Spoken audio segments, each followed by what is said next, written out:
You here at the Midwest Point of View podcast. I am your co-host Papa Fredo, and I have here Dr. Michael H. Ford.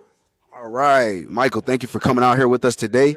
Can you tell us all about what inspired you to come out to the Wealth Summit here today? Ross Max Wealth Summit, to be exact. Yeah, no, the first thing, to be honest with you, your health is your wealth. So you can't even amass a lot of wealth if you can't take care of your own body, because you won't be here to enjoy it. And a lot of times people don't realize that your health is so important, especially your body's your greatest asset.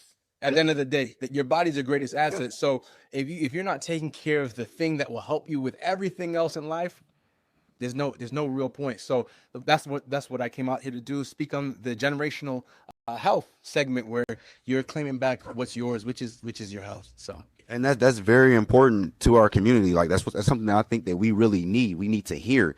So I thank you for coming out here and doing that. What inspires you to take this route as far as into the health lane? I'll be real with you. My family. So my parents are from the Caribbean. My dad's from St. Lucia. My mom's from Dominica. I'm first generation American. And growing up, I saw a lot of disparities in my community, where the local hospital wasn't close by, and we had to do some things just to get access. Or in other words, sometimes you just had family situations where the output was dismal. It wasn't the best. And so having grown through these experiences and now seeing where I am today, I just wanted to not only learn, but be able to learn and then give back to my community, because I don't want people to have to go through the same things that I had to go through. No, I completely understand that, and I believe that is amazing. And I can't say thank you enough yet again for doing so. Taking the time out to give back here. So since you have now taken this mark in life, through the health journey, things of that sort, what would you say to someone that's watching now to encourage them to now take that journey as well, to take that step? I'm gonna break it down with 4 C's, man. And this is just something that I came up with the other day. But the first thing is you have to take control. That starts with within. Take control of your health. Take back what's yours. People in society and history has robbed things from us, but we can't just sit back and allow things to happen. So you have to take control of what's yours. The second thing is you connect. Now you connect between people, connect with resources, people that might look like you and want to help you along the way, people that can pour into you, not just people, but maybe some organizations, maybe some community efforts. And that gives me to the third thing, community. Community is the biggest thing, where you got to build upon each other to say, hey, look at us talking right now. This is community in action. Yeah. And then the fourth thing is curiosity. When you have curiosity, that means you're asking questions, because you're not going to have all the answers. I don't have all the answers, but when we take into consideration, take control back, connecting, community, and curiosity, we're dangerous. And we have to be good and dangerous in order to have the best health and wealth outcomes for ourselves. That is amazing. Listen, I hope y'all jot that down. Those 4 C's, okay? Those are going to help you in your journey now on wealth. I'm sorry, health to be wealth, to be exact. Yes, sir. Me, I go by Marcel. I'm the co-host of Midwest Point of View. And here's my question, because one of the things that we advocate for, but I'm very passionate about, is connecting the paths of success, the paths of career, the paths of wealth, right, to the youth. Yeah. And the percentage of Black people who are doctors, male or female. If I was 17-year-old, hey, and you were trying to let me know how I could become successful as a doctor, where would you point me? What would you let me know? Listen, going back to what I said before, curiosity, because a lot of us don't ask enough questions. We don't have the answers sometimes because we don't ask enough questions.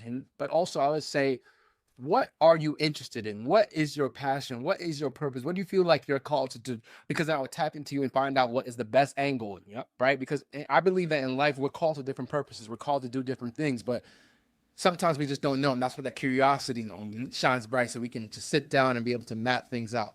So that's how I would answer that. Okay.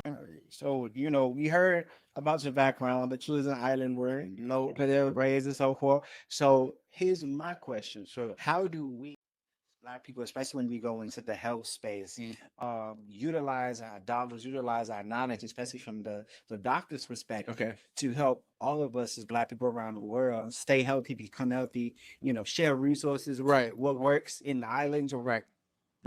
I feel like we have to be open, not willing to gatekeep. A lot of us sometimes we gatekeep. We're doing well in our lives. We're successful. But we're not sharing what can help others climb that ladder or be more open to a space of success. And so, just sharing your resources. Again, it kind of builds up what I said before when we have about community and connection, right? Because we are, I believe, population, as people of color that have been through a lot of things historically, and sometimes we have different marginalization that happens with where we are today. So when we continue to work with each other, stay close, connected, and stay up, we can make it happen. Can make it happen. Was Luke. So with this is nice for everything. Okay. With the percentage of doctors in the space who are black, okay, what avenues or resources that help students who may aspire to be doctors or don't have money? Where can they go? Are they in a relationship? Yeah. So the first thing I would say is tap into your local school systems or university system, depending on where you are in life. Definitely Google. Dr. Google can be your best friend sometimes, not all the time for diagnosing and medically speaking, but just to really see what is out there, because you don't know what you don't know. I always tell people we could be the best of anything in the world, or but unless people know about you or have that ability to seek that information out, they just won't have that access in that way. So just making sure that you're always tapping into internet research, asking people, and then seeing has been there before you, right, and can help you get to where you're going. Because a lot of us don't even tap into sometimes our local communities to just ask those questions that can help us. Yeah, I love those.